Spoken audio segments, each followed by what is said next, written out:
My first dabble in product development came in my third year when I did an industrial placement with a company called R&R Ice Cream. They're now called Fronieri, but they make ice cream products for brands like Nestle, Cadbury's, Green and Blacks. And you haven't lived until you've seen a fruit pastel lolly made on mass scale. And the Arctic roll line is just like wizardry. And that kind of started my love for food factories. I loved seeing how things got made and how they got made. So this gave me the taste I needed for a career in food product development. So I went back to uni after my, my year out, and I worked hard, and I finished my final year, graduated with a first-class degree, and I secured myself on a graduate scheme with a food company called Bakkavor. And they're basically big food manufacturers in the background. They do a lot of private label, so they make a lot of stuff for all of the supermarket own label products. My first placement was in London. I worked on some Mexican ready meals, Italian meals, falafels, hummus, that kind of thing. But I spent a huge amount of time on the North Circular in my car because I was out preparing for big presentations to retailers, competitor shopping, all the really unglamorous stuff, but, you know, very much the entry-level role, not a huge amount of responsibility, but you have to start somewhere. A lot of people leave university now with a degree, so, you know, whilst it's still really valuable, it doesn't necessarily put you out there like it used to. And I think I've seen a lot of people start graduate schemes with a bit of a chip on their shoulders, thinking, you know, that they've come in and that, you know, that they're, I don't know, that they deserve a certain kind of level of work, but you really do have to start somewhere, and it was a great role for observing, so I wouldn't change it. My second placement with Bakkavor was in Lincolnshire, and if you've ever spent time in Lincolnshire, you know it's really flat, and really flat. So if I'm like, you can see it raining 5 miles away, it's so flat. So I went from living in London to living in this house, in this tiny village, in the middle of nowhere, working in a factory in the middle of a field, but job-wise, I started to get a lot more responsibility. Sometimes I think, you know, you've said it, you have to be flexible and you have to be okay with that kind of thing. I was managing M&S categories now, so I was looking after olives, antipasti, party food, M&S deli counter. I was going down to London, doing presentations to M&S, getting a lot of ownership, which was really good. And at the end of my grad scheme, I got promoted to a senior product development technologist and then onto a product manager. By this point, I was looking after the Fuller Longer and the Count Honours categories for M&S, so, which were some of the biggest ranges for the business, so it felt like a lot of responsibility, felt really good.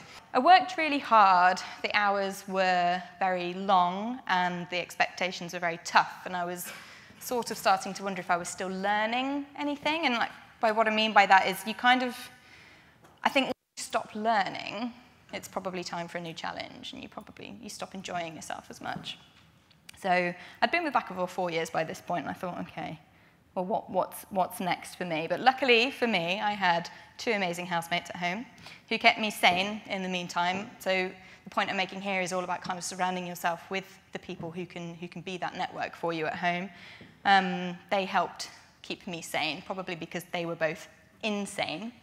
We're still really close friends to this day, by the way. One's over there, and the other one actually works for IGD.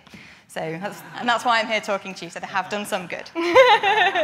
But now the glamorous part of the story. So a friend who I went to university with and lived with during my first year in London, she worked for a food company called Greencore. She got in touch and says, Jen, a job's come up where I work. Are you interested? I think you'd be perfect. And I just said, oh, where are you now? And she went, oh, Harrods, darling.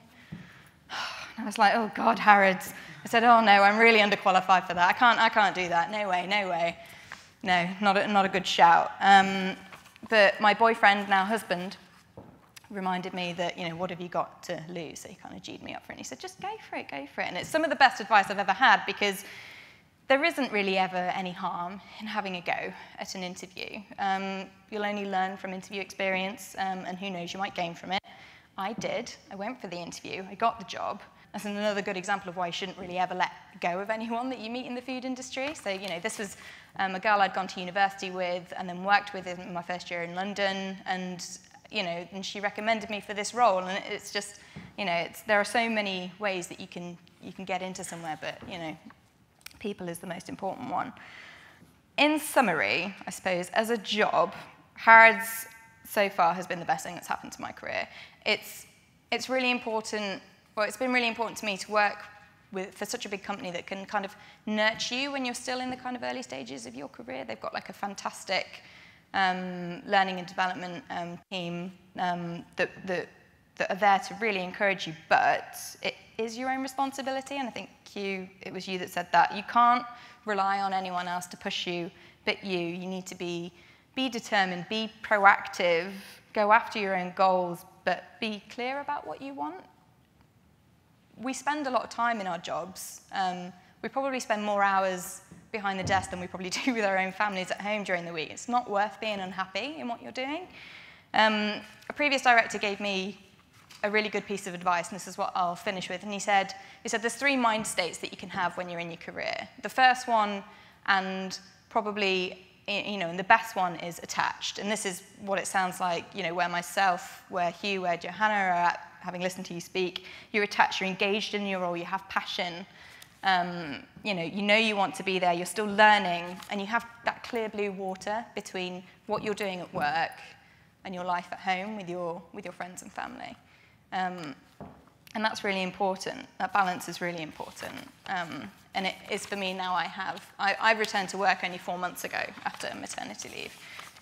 And Harrods have really supported me in that returning to work. So it's been really important. But the other 2 states that you need to watch out for are detached, but also over-attached. If you're detached from your role, you've lost your drive, your passion, you don't care enough about the job anymore to do a good job, and you're no longer learning, and it's time for change. It's important to recognize when you're just going to work to do the 9 to 5 every day and you're not actually having a good time with it. But the one that's probably even worse than that is when you become over-attached. You care so much about your job that it becomes consuming. You work late. You often find yourself overwhelmed, emotional in the workplace. Your home life might suffer. Not only that, but mentally it can be the one that's most destabilizing. And it's dangerous because it does often get confused with being seen as you doing a good job, because you're seen, you're going in, you're doing all the hours and you're getting the job done, and the job gets done, but how are you feeling? So know what you want. Don't spend time on things that make you unhappy, because life is too short. Your career is too long to spend time doing it and being unhappy. And the sooner you're on that happy career path, the better. Thank you.